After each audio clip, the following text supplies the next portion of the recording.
Hey sports family, so we have some really big breaking news for the Cincinnati Bengals organization.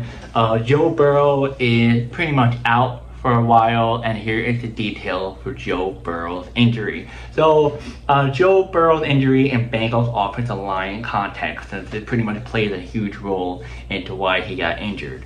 So the injury is pretty much the Cincinnati Bengals quarterback Joe Burrow went down in week 2 against the Jaguars with a severe left toe injury. Yeah, toe. The injury occurred in the second quarter in the pocket collapse, and Burrow was sacked, leaving him limping off with the medical tent. He was later seen in the walking boot and on crutches. Doctors confirmed it's a grade 3 turf toe, the most serious form, involving torn ligaments around the big toe joint. Burrow will require surgery and expected to miss at least 3 months, putting his 2025 season in jeopardy. His absence forces backup Jake Browning into starting role while the Bengals fight to stay competitive.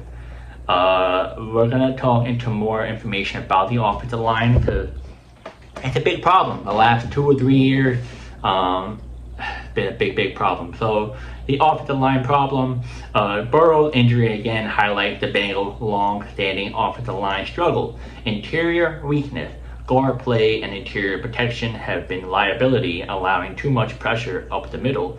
High sack total. Burrow has consistently ranked among the most hit quarterbacks in the league. Depth issue. Injuries and shaky backup have forced consistent reshuffling. And last but not least, technique and coaching concern. Analysts pointed out problems with hand placement, posture, and overall, how they're playing. Despite investing big money on left tackle Orlando Brown Jr. in 2023 and developing young right tackle Amarius Mims, the unit still struggled in 2024, and many felt it wasn't enough to keep Burrow upright. So the off-season move to fix it, which pretty much it didn't get fixed. The NFL draft, Dylan Fairchild, 3rd round, projected starter at left guard. Jalen Rivers, 5th round, swing lineman with tackle guard flexibility. Free agency and re-signing, Cody Ford re-signed to provide depth and versatility across the line. Lucas Patrick added for guard depth and competition, and coaching change hires Scott Peters as offensive line coach, tasked with improving technique and discipline. So the plan was to pretty much rebuild depth and solidify the guard position, and the unit was still projected as bottom tier by many analysts heading into the 2025 season. So yeah, you can say they somewhat tried to, fix that position much more. New coach, bring new player, etc. But still isn't working at all. The big picture is that Burrow's injury underscores how crucial these protection issues remain. A quarterback already battling calf, wrist, and now toe problems cannot continue to face heavy pressure. The Bengals bet on a mix of rookies, role players, and new coach to fix the line. But early results haven't erased doubt. Now that Burrow's sideline, the offensive line will play a massive role in whether Jake Browning can keep the Bengals, alive, or whether Burrow had a safer pocket when he returned late in the season. Okay, guys, pretty much Burrow was out for 3 months. So pretty much September, October, November, November, December type of range. It looks like December mainly, maybe January. And it looks like he may be out for the whole season, looks like. Super Bowl's in January, and playoffs are like December-ish, January-ish. So it's like, I don't know how the Bengals season is going to be, and their O-line is the big problem. Like I said, the quarterback is the number 1 option on the team.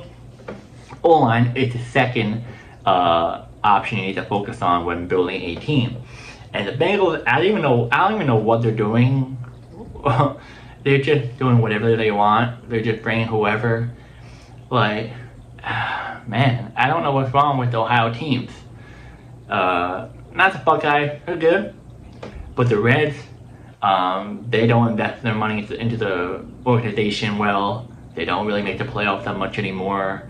The Bengals, they don't invest in their team. Yes, they do well with signing Jamar Chase and Higgins, and but they gotta do more.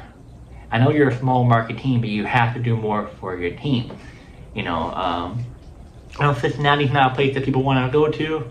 Not New York City, not LA, not Miami, but you gotta make it like that. You gotta try to prove to these players that come into the organization, hey, we want to succeed. This is Cincinnati, this is Cincy. This is, the Queen City, I think it's called, if I'm correct on that. But, yeah, now, if I'm going to project the Bengals, how they're going to do now, since Burrow's out for 3 months, man, I don't know.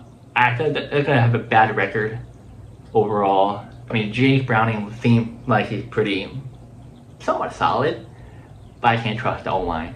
I cannot trust the O-line. It's too shaky. So I'm going to say they're going to miss the playoffs for sure. Yeah. But they just got to focus on their O-line. They got to develop better.